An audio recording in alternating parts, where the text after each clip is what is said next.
by saying that probably everybody's heard that Orville Roth unexpectedly passed away this last weekend, and what a pillar in this community, and he was always a big supporter of schools and kids, and he's going to be dearly missed, and we just wanted to give his best to our family, tell him our thoughts and prayers are with them, and wish the best for them, and hats off to Orville, because what a guy he was, and he's going to be very much missed. So I just wanted to say that at the start. So, thank you.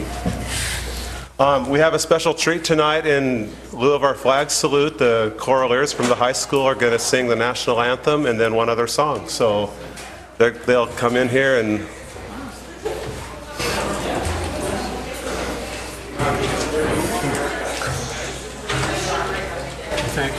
Thanks. Here they come. So everybody please stand and join me for the national anthem, and then after that one we can sit back down and hear their other piece.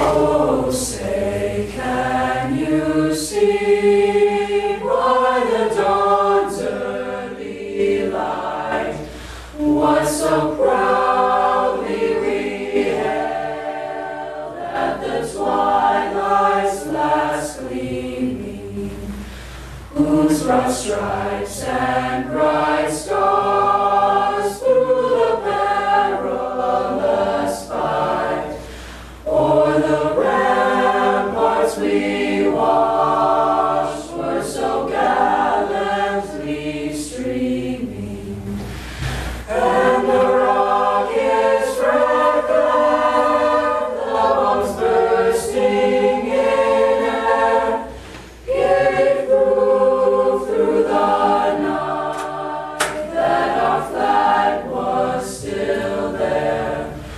Oh, say does that star-spangled banner yet wave o'er the land of the free and the home of the brave?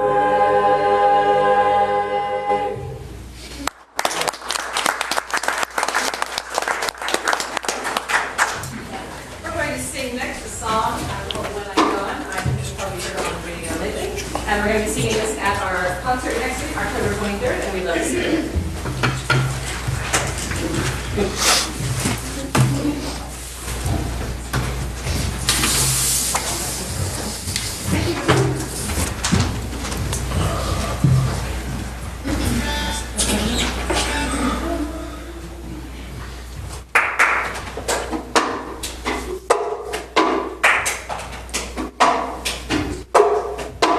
I got my ticket for the long way round, 2 bottle whiskey for the way, and I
Oh, Nice, thank you. please come back every month.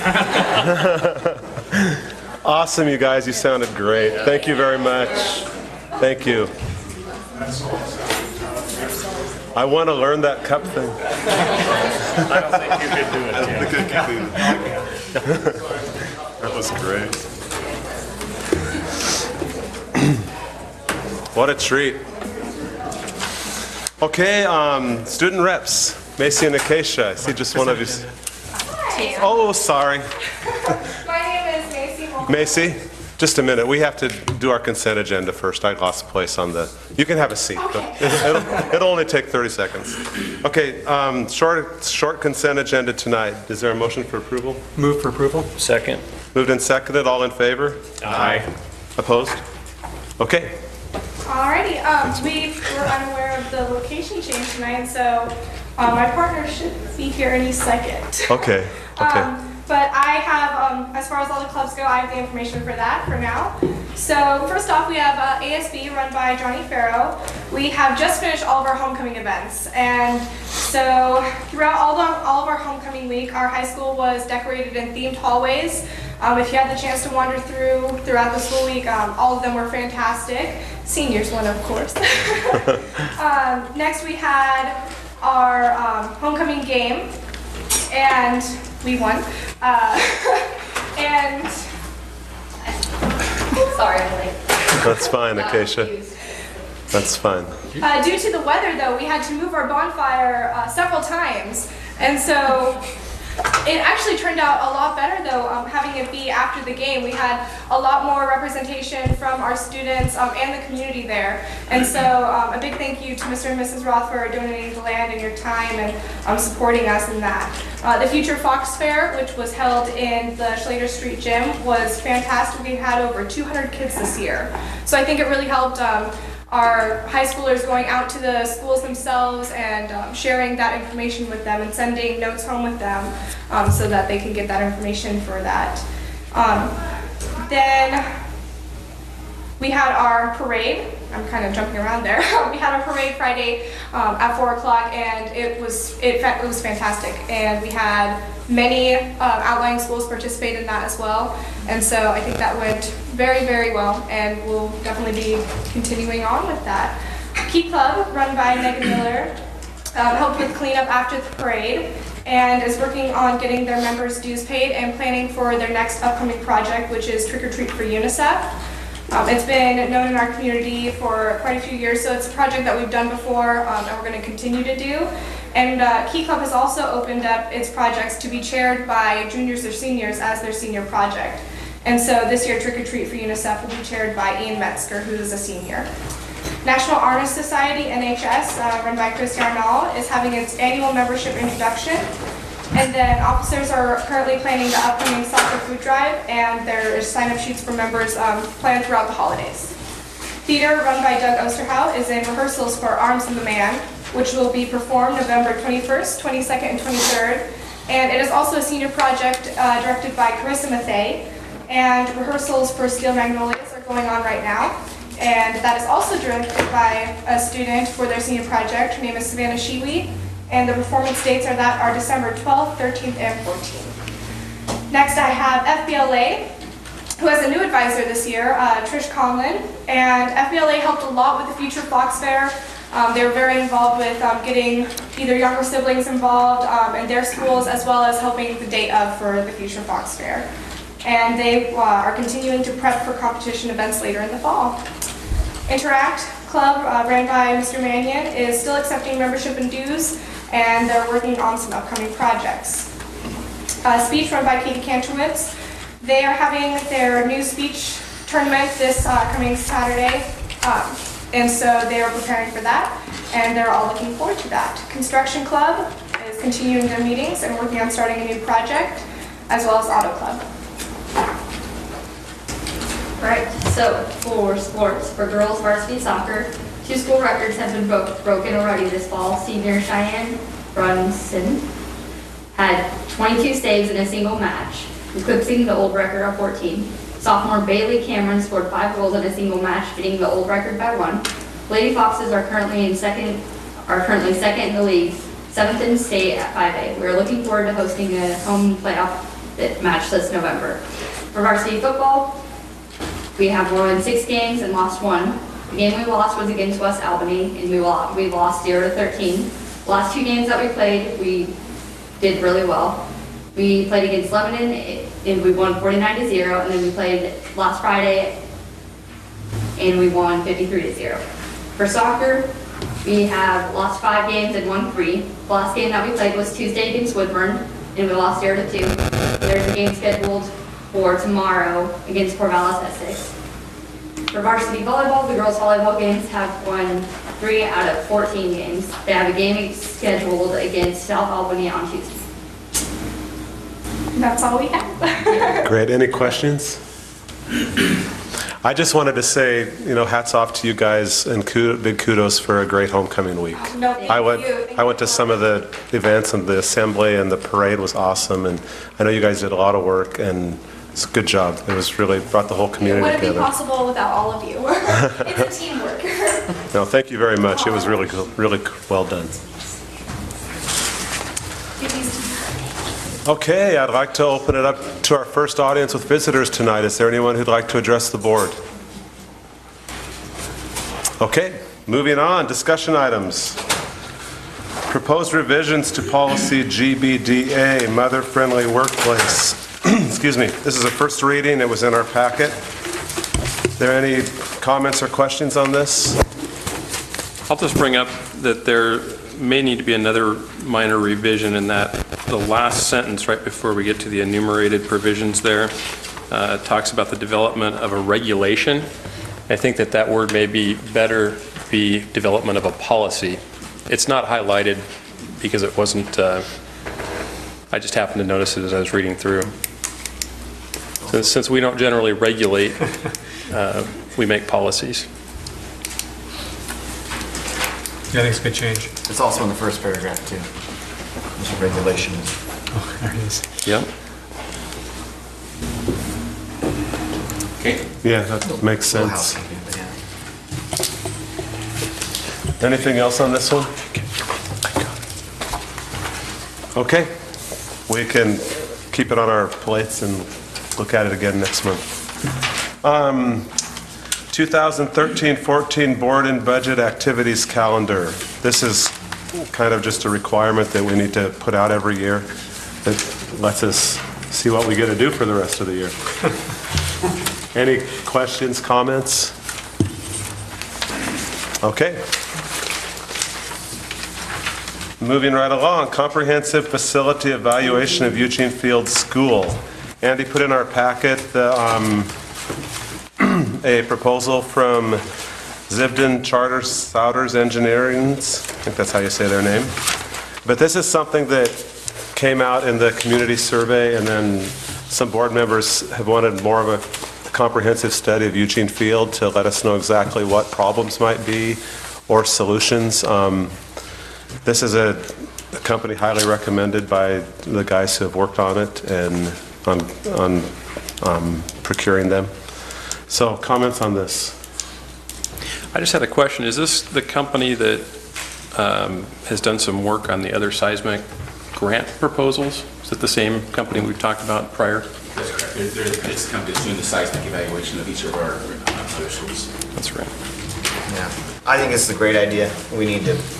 We got some decision points that we got some decisions we gotta make about the building, and we need some good data, and we gotta start making them. This should provide the data we need to. Yep. Yeah, I think it'll be good for that reason. And the dollar amount is a not to exceed amount on there. If they should happen to get into the building and come up with a long list right away of things that are real concerns, then we can stop the thing if we need to. So, yeah, I think it'll be a good thing. Other comments? I'd say that I felt like the scope of work seems really comprehensive, and the price, I was surprised how low it was, really. I was surprised at that as well. So I'm hopeful that they really fulfill that scope and do a great job of it.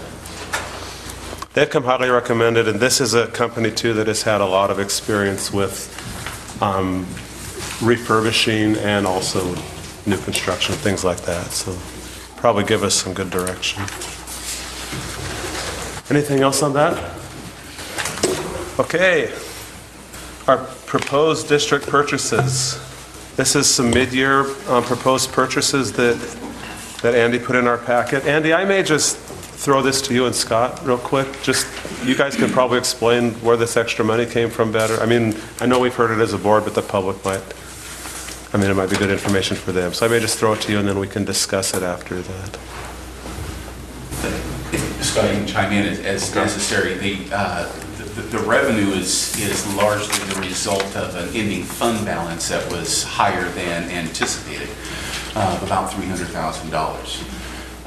And you know, while there is no requirement that you develop a plan to spend that revenue, I think when you consider the fact that the additional revenue is there at a time when you've been very articulate and I think thoughtful in doing your best to add back priorities in this school district, priority purchases in the school district, taking care of staff, completing the school year, not decreasing staffing. Those are three priorities that you during the budgeting process. I think had this revenue been available during the budgeting process, based upon the conversation that I recall in the budget development process, is that these items, the K-5 math curriculum purchase, which you had formally adopted last spring, backup server and data storage, and teacher computer purchase were three priorities that were discussed and given serious consideration at the time.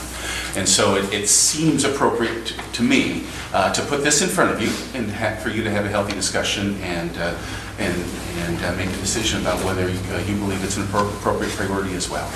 So I can't provide any other explanation to the reason for the revenue. I think people could speculate generally. In fact, Scott and I had a recent conversation about this, that one of it could be is that we've had a gradual, albeit slight, increase in enrollment over the last year or two district-wide, and some of the larger districts maybe have had a decrease in enrollment. When that phenomenon occurs, the value per weighted membership has a tendency to increase for those schools that are growing in enrollment. So that could make a difference as well. There are quite a few variables involved with the state funding formula that sometimes are difficult to sort out. But Scott, you want to add anything to that?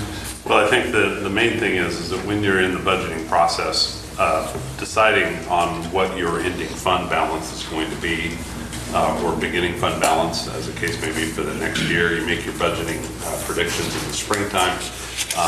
It is a guess. It's an educated guess, and so what the board has done is guessed conservatively a little low.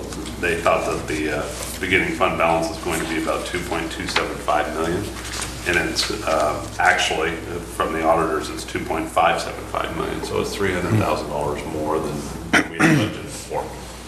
So that's a good thing. I mean, you always want to come in a little lighter, but $300,000 is a significant amount of money, and frankly, I think it's probably best to do as Andy suggests and start kind of put back some of those programs that are priorities for you. And these things on the list aren't a big surprise. I think they're needed. But we have other priorities as well. So how did these bubble above some of the other items that we've talked about, such as safety, maybe safety and maintenance and some of those items?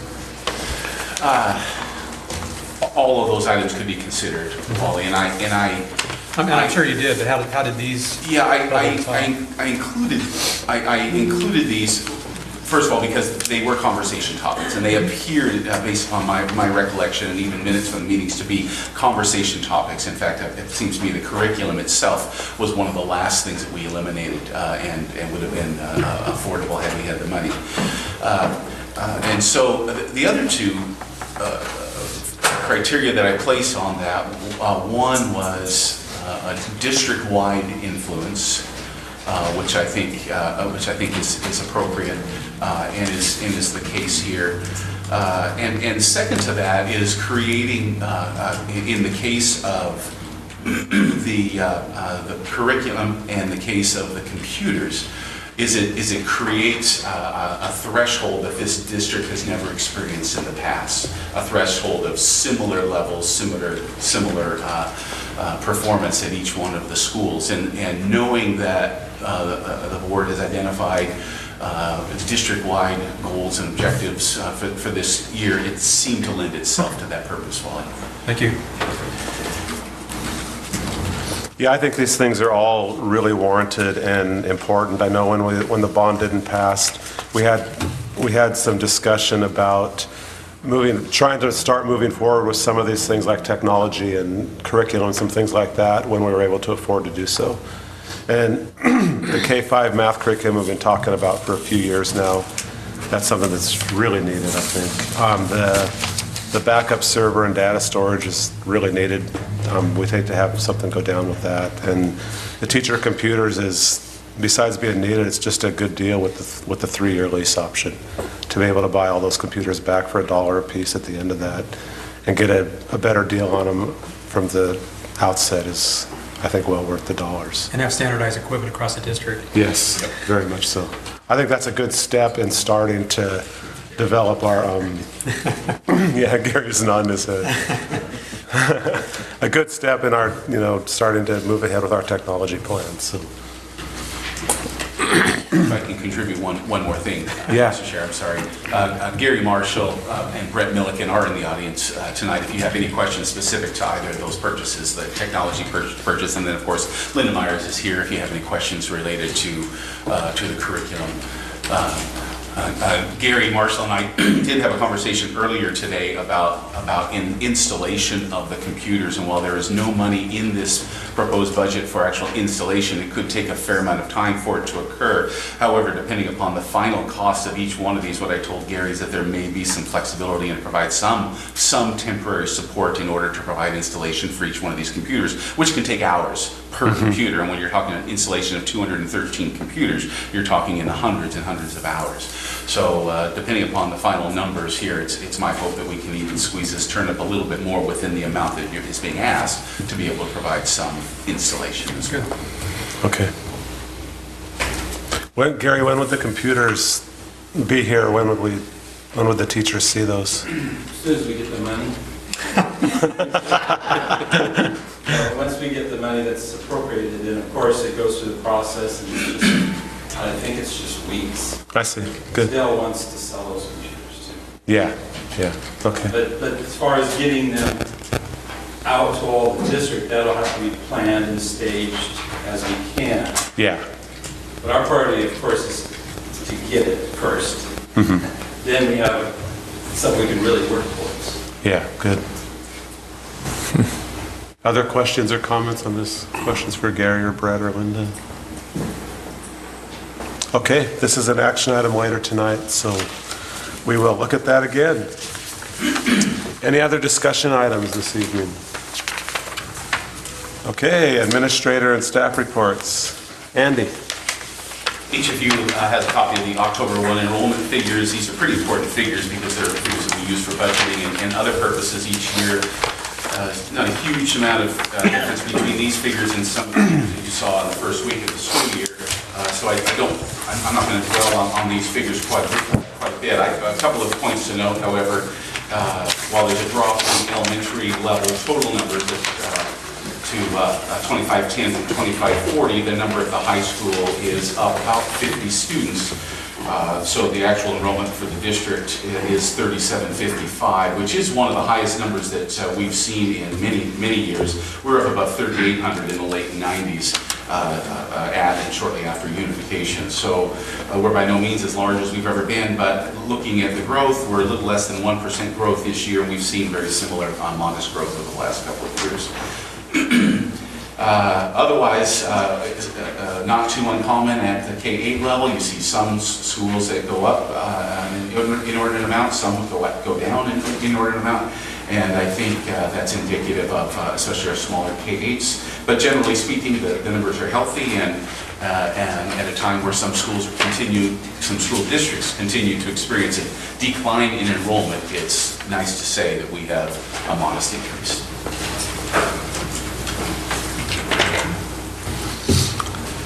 Okay, questions on the enrollment. Okay, and the Eugene Field Task Force. Yeah, and the others are more information than anything. Established the Eugene Field School Task Force. The first meeting is Wednesday, September 23rd at Eugene Field School at 7 o'clock. Excuse me, thank you, October 23rd. Actually, Denise sitting right next to me. I anticipate that group meeting 3, maybe 4 times and prepared to provide recommendations for you by your January regular session. In community forums specific to your strategic planning and visioning process are moving ahead. I'm in contact with the Senior Center and the Chamber of Commerce and have a number of names from parents planning to send out letters either this week or early next week. I believe that Jerry Colon and Jim Mabbitt will be looking at the first or second week in November as their time to bring all the folks in and begin the forums. This will be another topic of conversation for you at your work session later this month, and either Jerry or Jim will be here to help facilitate some continued discussion. So, making progress. Will those all be done in the matter of a couple days, or will they all come up together? Yes, at over 2 days, they'll have that complete information. I see, okay. I'm sure it'll take a matter of time after that to compile everything. Yeah. 2 days it should be finished. Okay, good. Questions for Andy? Scott, financial report. And in your packet, the balance sheet in the light yellow pages. Overall, nothing really major jumps out on any of the financial reports, with the exception perhaps that we completed the September payroll, and since this balance sheet has a cutoff date of September 30th, you'll see a higher than usual amount in the checking account. We put some money in there to make sure that we're covered for our PERS and our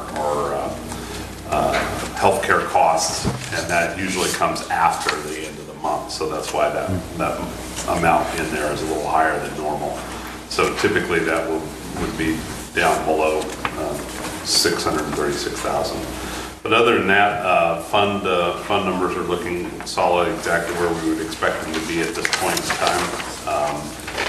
The page 2, of course, is your budget remaining for each of your 16 funds, and so those are all on track for the directions that they should be heading. Expenditure summaries are all pretty good. And then on the back side, your cash flow, this is a cash flow report. Of course, what this does is it breaks down each month how much revenue you have coming in versus how much money you have going out. The September, it's not uncommon for us to be in a slight negative cash flow experience in September, and you can see that by that number 484,000 at the ending balance under the column of September. When you look at cash flow reports, it's important to take the entire year. And of course, we had much higher than average cash flow in July, higher than positive cash flow in August. So that dip, that 484,000, is essentially due to the fact that we have such a large payroll. And so that will bounce back up at the end of the next month. Then I put together, Andy and I had a conversation regarding essentially where the 300,000 came from and some of that stuff that we're talking about with the beginning fund balance. And I put together this sheet called the 10 Steps to Understanding the General Fund. And I thought it might be helpful to just briefly go over this at the risk of having to buy donuts next month for talking so much. I'm going to probably have to buy them now, but that's all right. This is a good report for you. All right, I'm ready for it. Essentially, and this is just on the general fund. You could apply this to any of your funds that are listed here on the front page. Here you have 16 of those funds, including the charter school funds, debt service funds, so forth. But the most important one, of course, is the general fund, the one that we're most leery about. We always want to keep an eye on that. There's a lot more ins and outs in that fund. And so with all funds, we start on the left-hand side, we start with the beginning fund balance. And this particular report shows what our actuals were in 2010 and 11, 11, 12. Even last year, our preliminary audited numbers are back from the auditors, and so I plugged those in for column C. And then column D is just essentially the guess that we have as to how much money we're going to actually bring in and how much we're actually going to expend over the year. And those numbers are going to change as we move down the school year and the fiscal year. And then finally, column E is what we budgeted for. So essentially, you can see in column D, the beginning fund balance, which is always the ending fund balance of the year prior. We know our ending fund balance was at the bottom of column C. Item 9 was $2.575 million. So what that does is that becomes your beginning fund balance the very next day, July 1st. And so that amount, that's where you see where that 300,000 is because we budgeted 2.275 million and we have about 2.575 million in actual beginning fund balance. I'm guessing for the revenue that we're going to be almost right where we budgeted. But you can see that that's different, that 30 million is a little bit higher than what our actuals were last year. Most of that has to do with the increase in the school fund. We're expecting about $2 million more this year than we were last year. And it's very close to what we budgeted for as well. So our total revenue picture, I'm guessing or estimating it to be about $32.9 million.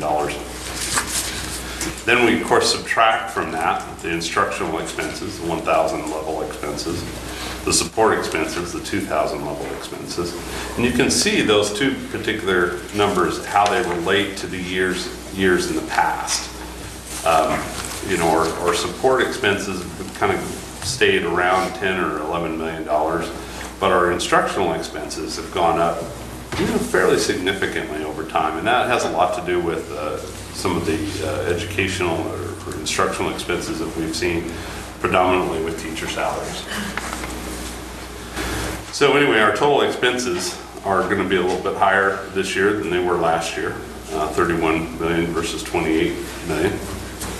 And so what we do from that is we find that our contingency, we don't usually show much in the columns for contingency. Contingency is usually a budgeted item. So like in column E there, you guys in the budget, you approved a 3% contingency, and that's about $981,000. You add to that, you also put in $858,000 in what's called unappropriated ending fund balance. You add those two together, the 981 and the 858, and so you budgeted essentially an ending fund balance of 5.63% of your revenue. And that's an appropriate amount. I think that's a goal that you had, and having that kind of percentage range in the 5 and 6% is a very appropriate amount. Column D has already assumed some of the expenditures in the mid-year proposed expenditures. So even with those increasing expenditures, you're still, my estimation, if you spend all the money that you budgeted for in your expenditures, you're going to come in about 5.83%, a little higher actually with your ending fund balance. Now that compares, of course, to what you've done in the past. And those numbers in the past are all very solid numbers. But what we have to look at is we have to assume that we're not going to spend everything that we've budgeted for. We've never spent all of our budgeted expenditures. We've always come in lighter than we have budgeted for. So remember that those are actuals, and then we're looking at kind of estimations. So anyway, and then the cross-check, if those lines are all zeros, then the math works out. Are there any questions on this report? I do have a question about number 4 and number 5, the 1,000 level and 2,000 Sure. level allocations. Are those pretty well standardized in the business, or have we been doing it? How do those allocations come about? And Sure, you bet. We use a budgeting process that actually started a number of years ago called the Database Initiative, which essentially groups our expenditures in large functional areas. Those are called broad functional areas. And the main two that we use are 1,000, which includes all instructional expenses, and 2,000, which is all support expenses. So those are particular amounts. When the original budget was put together I don't know, maybe 15 years ago when we first started using these 1,000, 2,000 function codes. Yeah, that's kind of set a baseline for that. So you don't typically see a lot of changes in those amounts, but they include everything from salaries to supply costs, textbooks, everything. And it's very specific as to where those expenditures get tagged. Business managers just call them 1,000 or 2,000 level accounts. Did that answer your question? It does, yeah. Okay. Other questions for Scott? Okay, thank you, Scott. Thank you for putting this together, too. That's a real nice, helpful review. Thank you. Okay, Bethany Charter School Annual Report. I think Corinne Buchheit is here tonight instead of Kathy, so. Kathy had something with her kids she needed to deal with. Okay, okay. Thanks for coming, Corinne. Pretty much, I know Kathy sent in a copy. Did you, any questions? I think that's probably the easiest way to deal with it, is just, what questions do you have for us? I have a couple questions that I don't think are addressed in here. I received a call a couple weeks ago, a question about some student discipline issues at the school, and I forwarded it on to the appropriate people, but I guess for you, how is the student discipline at Bethany, and what's the school climate like? School climate's very well. We have our Pride program, which the kids are trained in. It's practice kindness, respect, inspiration, determination, and excellence. And so they are, at each grade, they're covered with that. All the teachers and staff go over that every year and several times during the year. We do have the anti-bullying policies, and those are gone over regularly with the staff and the students. We do have the complaint procedure, which we try to make sure the parents know and follow, but sometimes our newer parents don't follow that procedure properly. And there have been times where it gets skipped over everybody, and they don't go to the teacher, they don't go to Kathy, and so they, as soon as something is brought to Kathy's attention or a teacher's attention, they deal with it, they investigate and deal with it. Have you had issues with bullying at school?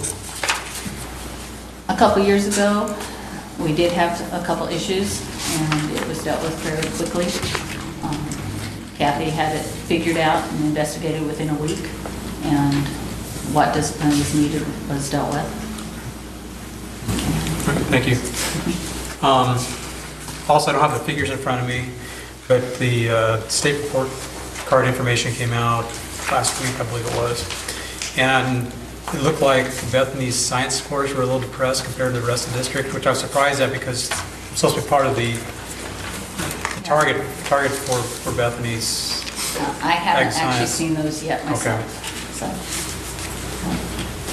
I know Kathy was tracking the Oaks testing on them, so, and nothing had popped out to her during the testing procedures.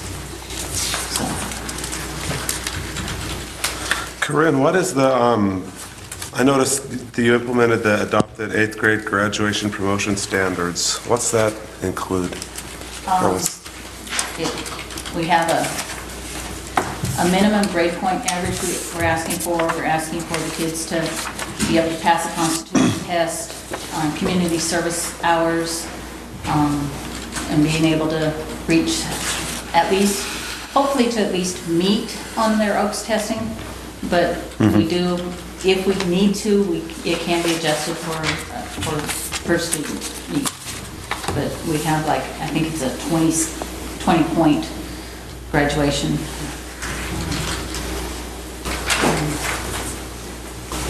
And I don't remember it off the top of my head. No, that's okay, that's okay. And maybe a question that might be better suited for Kathy, but I'll ask you too. What kind of things are you guys putting in place to meet the Common Core standards coming up?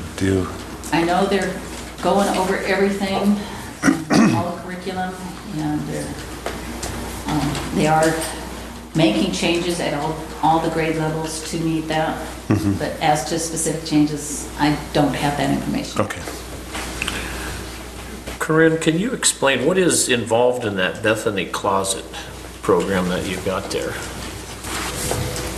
Okay. I'm not sure what that one is. It's a service learning project.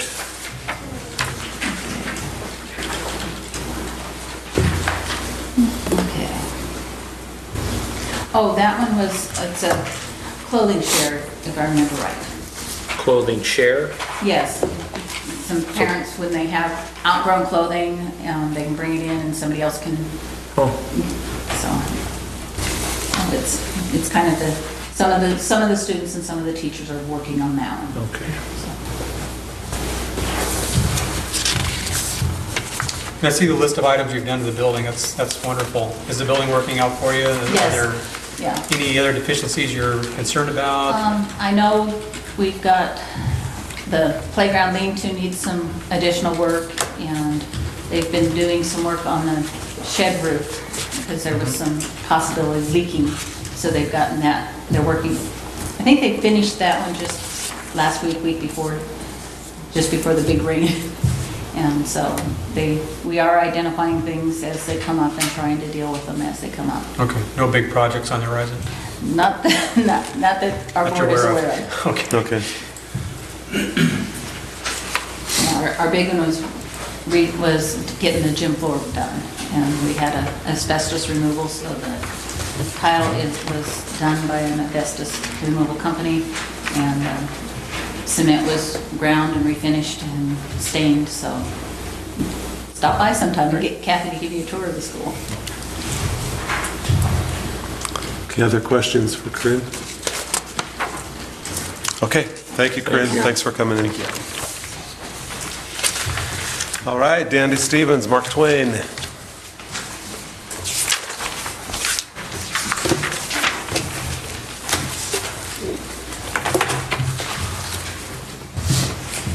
have a handout for each of you. Thank you. This one there should be enough for you. Just wait till it's fall.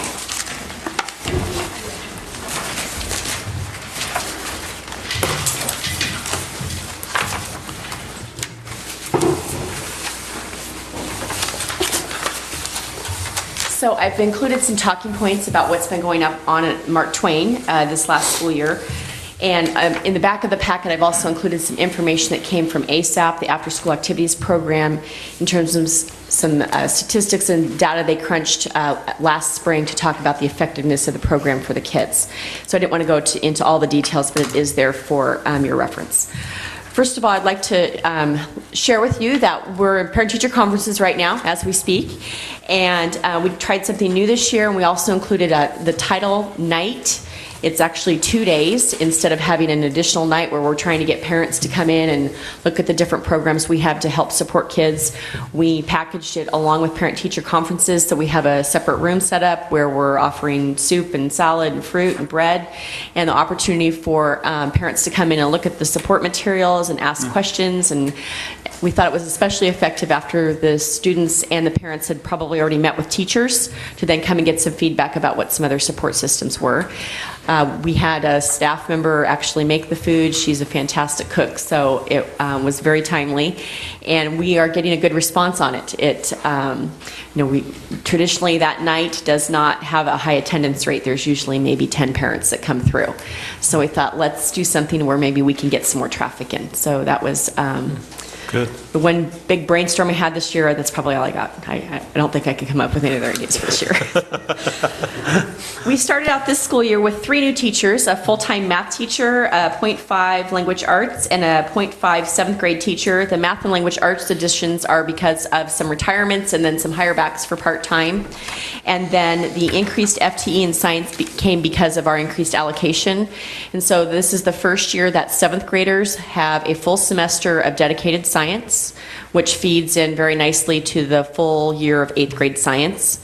I'm hoping that as the economy continues to get better and maybe our budget increases, that we will be able to increase her till full-time eventually so that 7th graders can have a full year of dedicated science.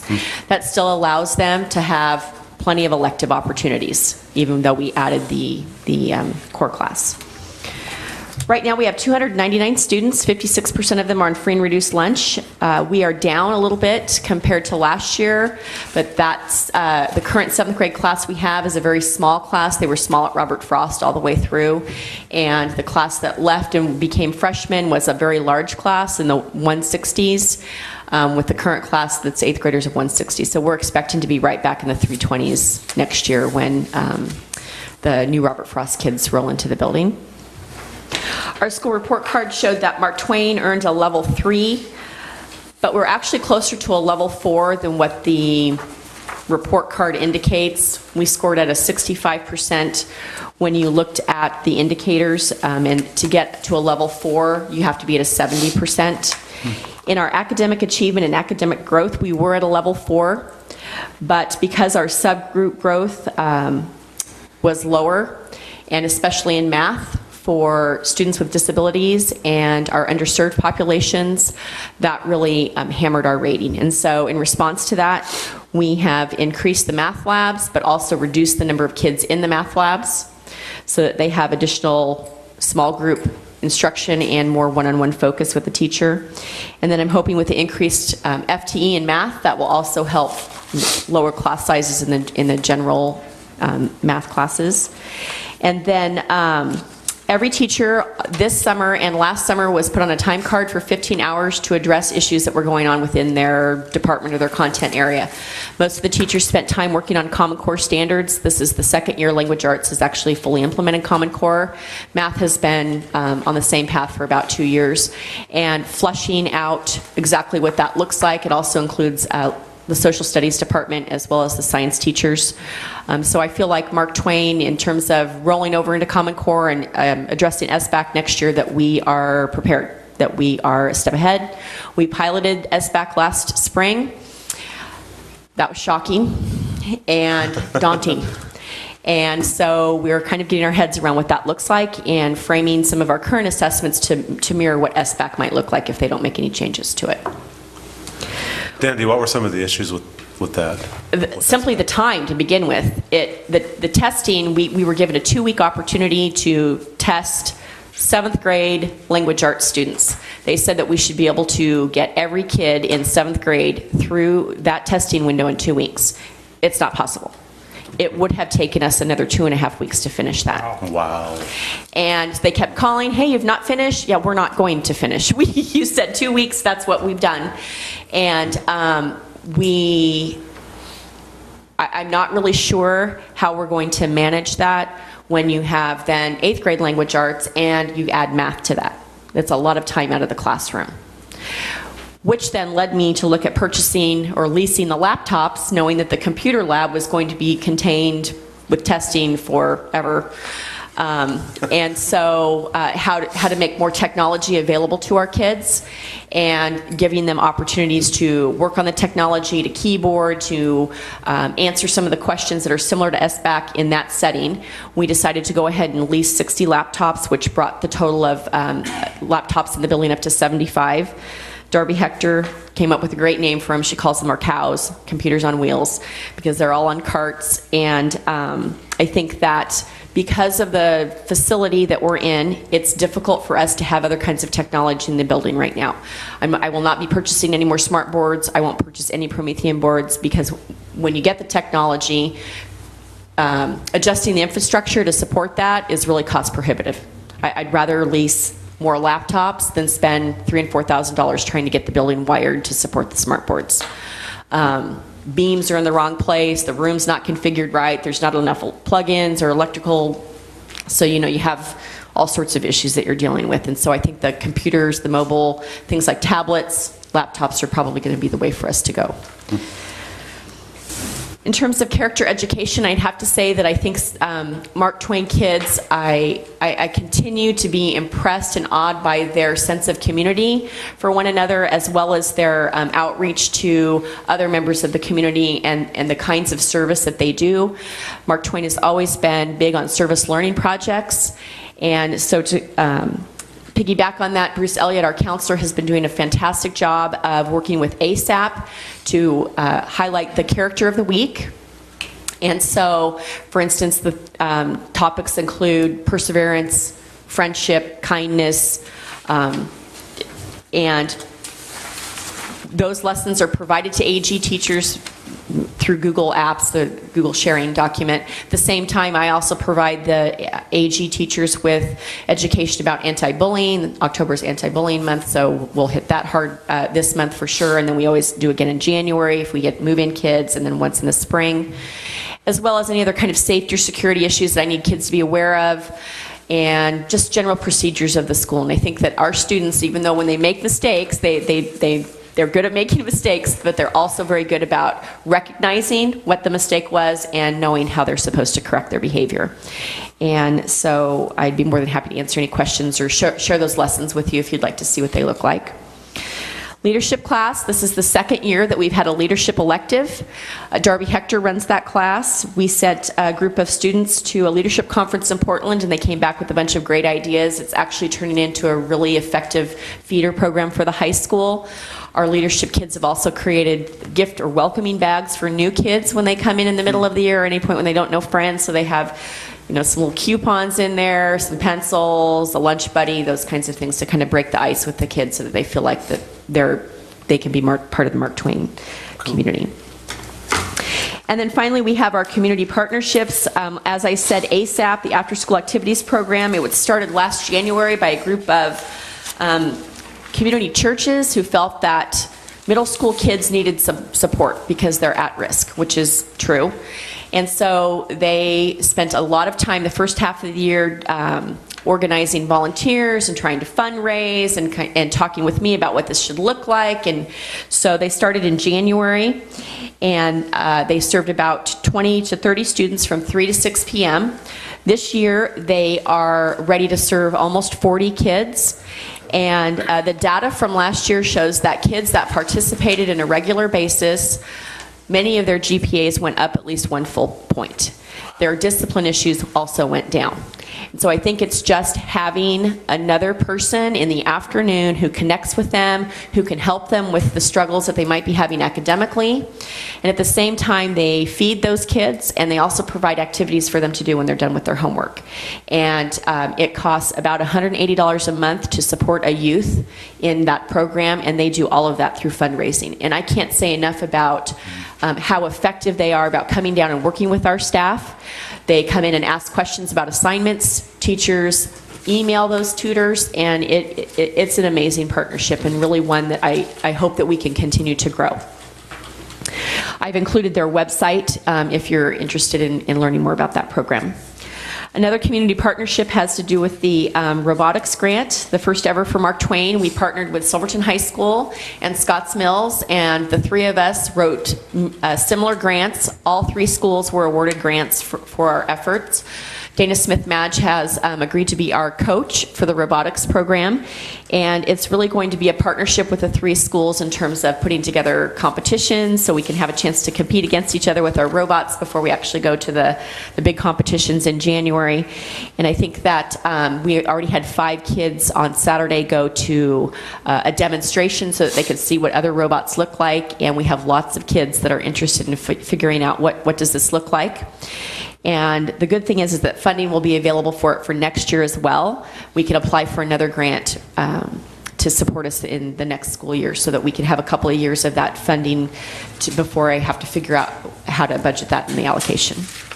And then finally, we were in year 2 of Adopt a Farmer. This is Mr. Jamsa's brainchild, where he takes the entire 8th grade class up to Victor Point Farms, where there are several farmers represented, and they present a series of workshops for kids. They study current topics that are important in the industry, both from the hands-on, this is what I do on a daily basis, to the more global picture, like how is the industry changing and what are the challenges behind that. After this day, then the farmers throughout the course of the year will come back into the classroom and do more study with the kids and answer questions. And so it really it does a great job of not only getting our kids out in the community, but then getting community members into the building and working with the youth. And it also feeds into the FFA at the high school. So again, it's a nice transition program. Any questions? Cool, that's Very good. Questions for Dandy? I guess I have one. I wrote it down. Back to the SBAC real quick. Yes. It took so much longer because, was it because of just the time it took to test each kid, or was it technology limitations, or? I think it's a combination of all of those things. I mean, I think that first of all, it's asking kids to think and perform in a way that's very different than what they're doing in Oaks right now. Yeah. You know, so it's asking them to identify something, a passage, and then justify. And so in terms of navigating the website, knowing how to highlight using the highlighting text tool, and then typing in their response, you know, that's time consuming to begin with, but the test is just much more comprehensive as well. It's not a 50-point or 50-question multiple choice. Yeah. You know, it's processing, it's synthesizing, analyzing all of those critical thinking skills that we were wanting kids to do, and now it's in a testing environment. How did ODE react when you got half the kids through? Okay. I mean, they Not like this is a problem? No, because it's a, you know, we're trying to finish up with second round of Oaks testing during that time as well, and they understand that, you know, Oaks is what we're accountable for. I need to get that done. Yeah, okay. So. Okay. Okay. Other questions for Dandy? Thank you, Dandy. Good report. And I was very impressed with the amount of Mark Twain kids at the parade. Oh, yeah. There was a bunch of them. It was fun to see. Yeah, I think your costume brought them. You should wear that costume your next board report. Yeah, I think I burned it. Okay, Kirsten Jorgensen, Robert Frost.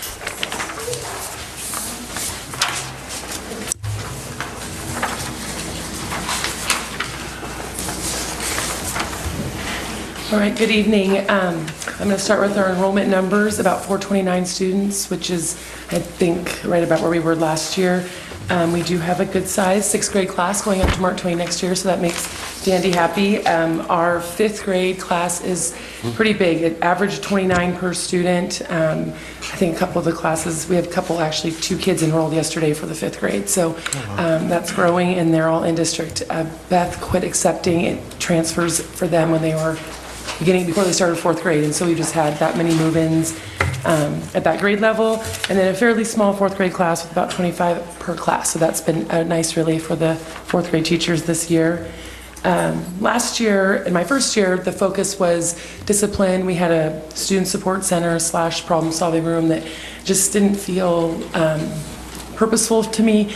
Students would get sent there a lot for either discipline issues or just to work on homework. But we had an ed assistant that was sitting there all day, and sometimes there was no kids in there. And we have a need for assistance in the classroom. So this year we were able to increase our ed assistant hours by 7 hours a day, and that in part by decreasing music to 0.83. And that worked out well. Tim Duffy, it needed to work to get Tim Duffy at Robert Frost, which has been a great addition. He's adapting to elementary. He's the first one to tell you it's a new ball game, but he's doing a great job with the students. So in order to do that, in order to make that happen, we were increasing our assistants and getting rid of the problem-solving room. Assistant in the problem-solving room also was another person into the classroom. So in total, we've had about 15 hours of assistant time, including 3 hours of ELL assistant, who now is there full day. So we have a Spanish-speaking person available to our parents and students all day, which last year it was not how it worked. So it's been good. This year we also have classified people supervising in the lunchroom. The teachers have been doing that for the last few years. So it's a nice break. Teachers are able to be in their classrooms working with students during recess, and then they actually get a duty-free lunch. Though they were given a duty-free lunch, they would usually either have students working with them or they were in the lunchroom doing supervision. So that's been a good addition for us. Our new counselor, Hillary Parkinson from Mark Twain, is actually in the guidance classroom, which is the old SSC. So students go to the guidance classroom for their guidance lessons. So she's been doing a great job in there. Also a change for her from Mark Twain, where she's actually teaching the lessons, but she's doing a great job enjoying that. And there is a place in there for kids who are struggling in the classroom, who need just a break from being in the class. They can go there and have some quiet time, then go right back to the classroom. And that's been working out well. We don't have, I think our staff was concerned at the start of the year because they didn't have the SSC, and that was somewhere that they could send a kid who was having a behavior issue. But they've adapted well. Amy Troyer has been a great support in helping staff problem solve. When you have a student that needs to be removed, is there a buddy room or is there something we can do temporarily so the student's not missing instruction? Because if they went to the student support center, they were losing instruction as well. So that's been a great change for us. How's that work? Can you explain? Well, if a student, in the past, if a student would get in trouble or need to be out of the classroom, they would be sent to the student support center as a kind of timeout. But now what they have, each teacher's assigned a buddy room, and so if a student needs a break, they can go to their buddy room, and they have work to do in there, and then once they're ready to go back to the class, they can go back to the class. Basically, swap. Kind of swap kids, and they've all kind of got a team that someone they've connected with, and we try to move kids, like, so a fourth grader will go up to a sixth grade classroom and sit, and there's a space for them, and then they can be, they're not in a, kind of contained away from everybody else. They're still in a classroom, and then it's 15 minutes, sometimes half an hour, depending, and then they go back to the classroom and they're not missing as much instruction. And if a kid is having a real issue, we have a counselor there to help them versus a classified staff member who's not trained to support the kids. So it's been a good thing. We also spent some money this summer to improve our wireless and do some computer maintenance at our school. It hadn't been done for a while, and so that's a big plus for us. Our computers are running very well, which is nice. We also took advantage of the laptop lease, and so we did a mobile lab for students as well. Our only computer lab is in the library, and so when testing is happening, it's really, as our location, we have the libraries right in the middle of everything. It's hard to keep the rest of everything else quiet. Kids are walking to and from classes and such. So this way we have 2 mobile labs now. So for when testing comes, we'll have an additional lab for students. So that'll be a real bonus for us when testing comes around. We just sent 132 sixth graders to a 3-day, 2-night outdoor school at Camp Tadmore. 40 kids from the high school went and were counselors, and I went up one day. It was really fun, and it was neat to see the high school counselors connecting with the kids. There's a high school that was there who has a insulin pump. Sorry, Allison was there helping, had an insulin pump, and we have 3 students that have pretty severe diabetes, and they connected with this high school kid who talked to them, showed them their pump, kind of got connected them, and then there was another kid who was talking about not fitting in, not having a lot of friends, that kind of stuff as their age, and there was some boys who kind of needed that connection, and so those high school kids really serve as great mentors for our sixth graders there. I did get to bring 2 kids home with me that were very homesick, but for the most part, they all had a great time, and we just got an $8,000 grant for next year. It's for outdoor school, so that's keeps it affordable for the families.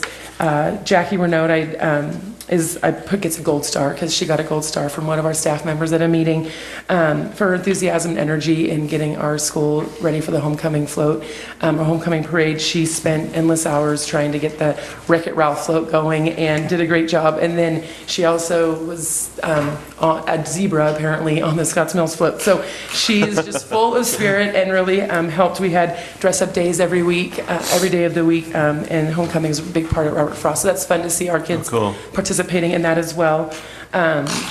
We have our school garden, which is flourishing right now. Tons of fall produce that's growing, and a couple of our classrooms are getting ready to harvest that, and they're having harvest parties in lieu of Halloween parties. So they actually, parents come in, parents do all the cutting up of the produce, and then the kids make soup. So we don't let the kids cut it up, the parents cut it up.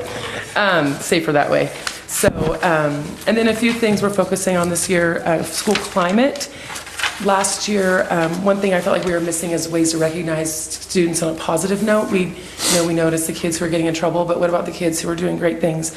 So each Friday, each final Friday of every month, we have an assembly, and we connect our assembly focus with what's happening in guidance. So September was just getting started, getting the school year rolling, so we had 18 students recognized by their teachers for a great start, and we invited parents to come to that assembly. It was really fun for me because I called the parents and invited them, and usually when I call a parent, this is Mrs. Jorgensen, Mara Frost, there's a hesitation, they don't really want to tell me, what, tell me. And I mean, there was parents that you could tell were getting choked up, very excited. There was probably 3 kids who I called their parents a lot last year, not for good things, that all got an award, so it was really positive. And then most of the parents were there, and some people brought grandparents and everybody to see their kids getting an award at the assembly. Our October focus is compassion. That goes along with anti-bullying month, as well as incorporating into the SACA food drive. So Jackie, of course, is doing she's a big Halloween person, so it's scare up some food. So there's a big thing around Halloween. We'll have a kickoff assembly. She's ordered a peanut butter and jelly costume, apparently she's wearing, for the assembly. So if you're interested that day, it could be a fun thing to attend. And then we're trying to help support the leadership at Mark Twain. So we don't have an actual leadership class, but we're asking for students who would be a good help in the assemblies. And so we had a group that helped us last month, and then a new group of 6th graders that will help us at this month's assembly for the compassion. So it's sort of another way to focus on the kids who are doing really good things. Math, our Oak scores see a trend of decreasing at 5th grade, and then overall math is with the need for new curriculum is a concern. I met with all the teachers last week to do their goals meetings, and everybody's really concerned about their math scores, supporting students in math with Common Core. And so last spring we sent 4 teachers to a Common Core math training workshop by Shannon McCaw.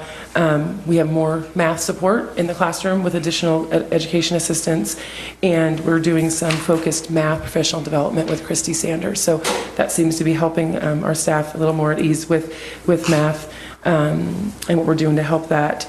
And then 1 staff meeting a month we're going to dedicate to professional development. We have one that's really a business meeting, and then the 3rd Wednesday of each month I'm working closely with Lisa Leslie to develop professional development around Common Core, gradual release model. We developed some academic vocabulary that's common across the school, various instructional strategies, and Lisa's got a great rapport with our staff, so it's really beneficial. They all trust her. She worked there for many years. They all know she's a great teacher, and she's a great in that instructional coach role. She's got a lot of excitement. She's getting out all the curriculum or the CUME files for students and doing this fun thing with music and food and having teachers look at the files and looking for things just the things that we look through anyway, but what are things we're looking for, making that really meaningful and learning more about your students versus just that they're in the 5th grade and they're in your class and they're on an IEP or whatnot, and kind of looking at their history. So she's really doing an excellent job, at least at our school, so we're excited to have her. Good. Yeah. Any questions? It's a lot of information fast. Questions for Kirsten? Thank you, Kirsten. Very good report. Thank you for what you're doing up there. It's fun. Okay, any board reports this evening? None. Correspondence? I don't think we had any, do we, Andy? Okay, I'd like to open it up for a second audience with visitors. Would anyone like to address the board tonight? Okay. A couple action items to take care of before we adjourn. Approve the resolution for purchase of district-wide curriculum and technology. Is there a motion? Move for approval. Is there a second? Second. All in favor? Aye. Opposed? Okay, great. And one more, authorize comprehensive facility evaluation of Eugene Field Elementary School by ZCS Engineering of Oregon City in the amount of $22,000. Is there a motion? So moved. Second? Second. All in favor? Aye. Opposed? Good, passes also. Okay, we'll take a 5-minute break. We'll move out of regular session and adjourn to executive session under ORS 192.660. So thank you for coming, everybody.